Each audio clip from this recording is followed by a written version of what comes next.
అది మనుషుల బంధాల విషయంలోనూ వర్తిస్తుంది.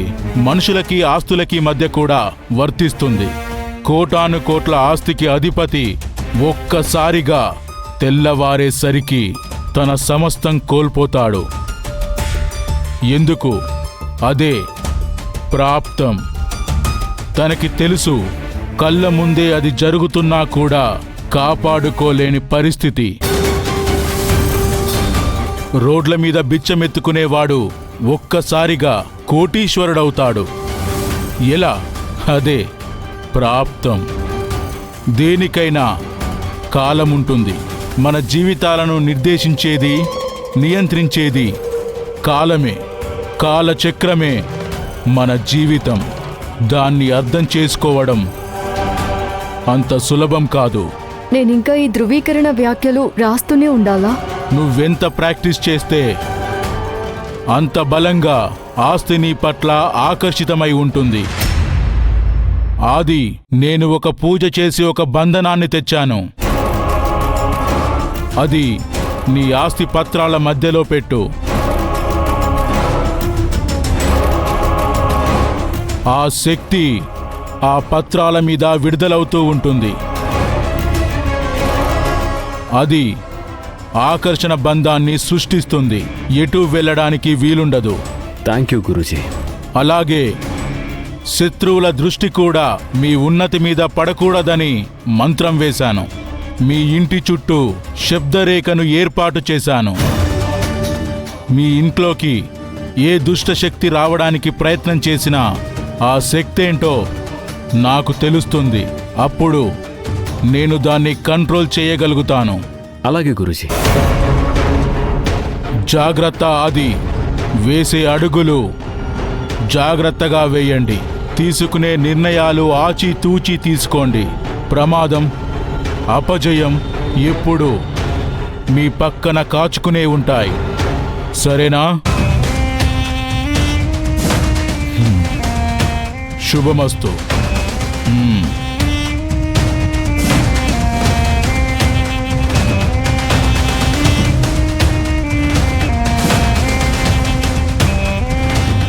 ఏమీ కాదు, కంగారు పడకు.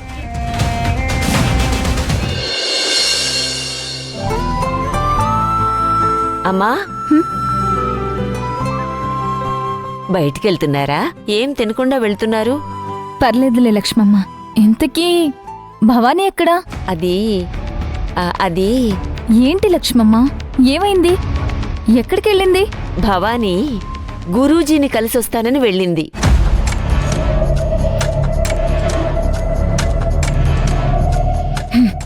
మిమ్మల్ని అడిగితే వెళ్ళనివ్వరని నన్ను అడిగి వెళ్ళింది. సర్లే లక్ష్మమ్మ. మీరేంటమ్మా కోప్పడతారు అనుకుంటే ఇంత తేలిగ్గా సర్లేమ్మా అంటున్నారు? పెద్దలు చేసిన తప్పులు పిల్లల్ని బాధిస్తాయి, ఇబ్బందులు పెడతాయి.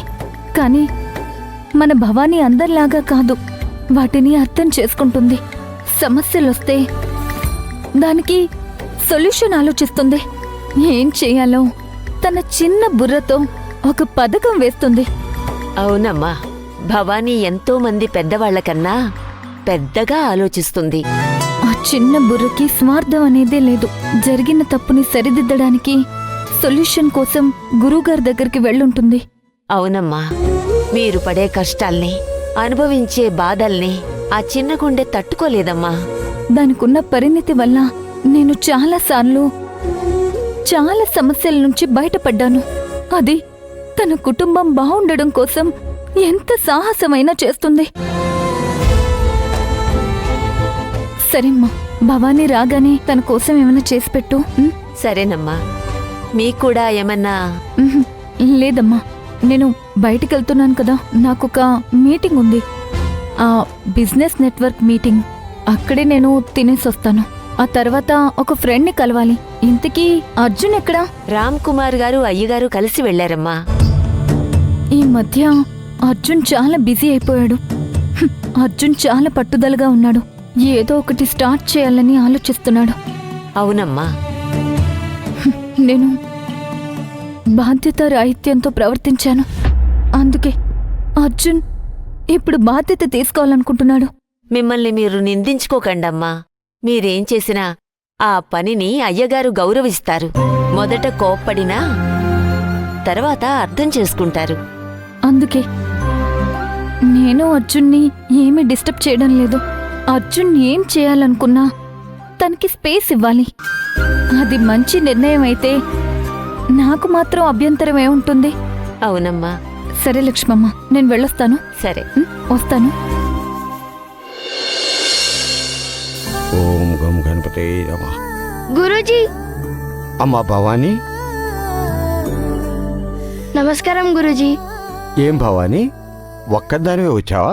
మీ అమ్మా నాన్న రాలేదా? మిమ్మల్ని కలవాలని నేను ఒక్కదాన్నే వచ్చాను. ఏమా, ఏమైంది? విషయం ఏంటి?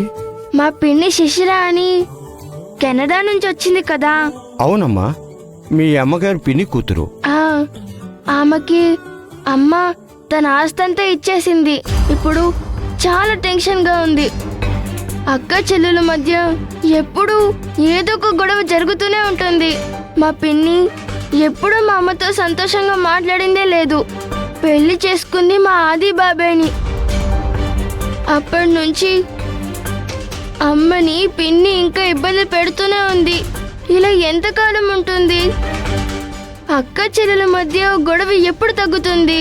బాకీ ఇంకా డబ్బులు కట్టాలని పిన్ని అమ్మ దగ్గర నుంచి ఇల్లు కూడా లాక్కోవాలని చూస్తుంది. అర్థమైందమ్మా, రామ్మా.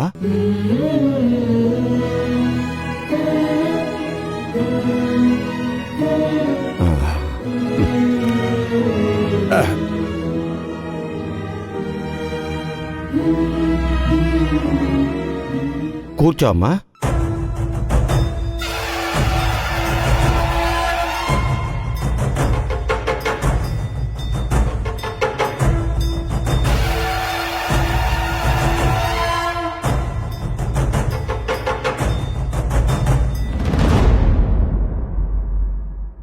ఏమీ చెప్పట్లేదు. ఏమైంది? ఏమీ లేదమ్మా, నువ్వు ఇంటికెళ్ళు. ఏదో చూసారుగా, ఫలితం ఏమొచ్చింది? అమ్మా, నేనిప్పుడు ఏమీ చెప్పలేను. ఏమన్నా ఉంటే అమ్మతో మాట్లాడతాను. నువ్వు ఇంటికెళ్ళమ్మా. గురూజీ, మీరు నిజం చెప్తారని ఇక్కడ వరకు వచ్చాను. చెప్పండి గురూజీ. అమ్మా, నేనిప్పుడు ఏమీ చెప్పలేనమ్మా. నువ్వు నిదానంగా ఇంటికి వెళ్ళు. మీరు ఏదో దాస్తున్నారు గురూజీ. ఎందుకు గవ్వలేశారు? చూశారు, మీరు ఆలోచించడం నేను గమనించాను. ప్లీజ్ చెప్పండి గురూజీ, ప్లీజ్. అయ్యో, ఎందుకు గురూజీ? ప్లీజ్ చెప్పండి గురూజీ, నాకు చాలా భయంగా ఉంది. నువ్వు చిన్నపిల్లవమ్మా, నీకు చెప్పినా అర్థం కాదు. అర్థం చేసుకుంటాను, చెప్పండి గురూజీ. అర్థమయ్యేలా చెప్పండి గురూజీ, ప్లీజ్.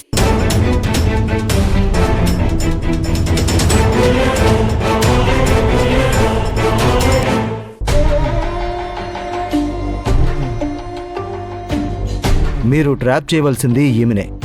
ఈమె పేరు శివగామి, లండన్లో చదువుకుని వచ్చింది. మన ఆదిబాయికి వదినే. పెద్ద బిజినెస్ ఉమెన్. ఎవరిని మోసం చేయదు, ఎవరిని ఇబ్బంది పెట్టదు. నిజాయితీకి మారు పేరు. సొసైటీలో మంచి పేరుంది. Daring and dashing.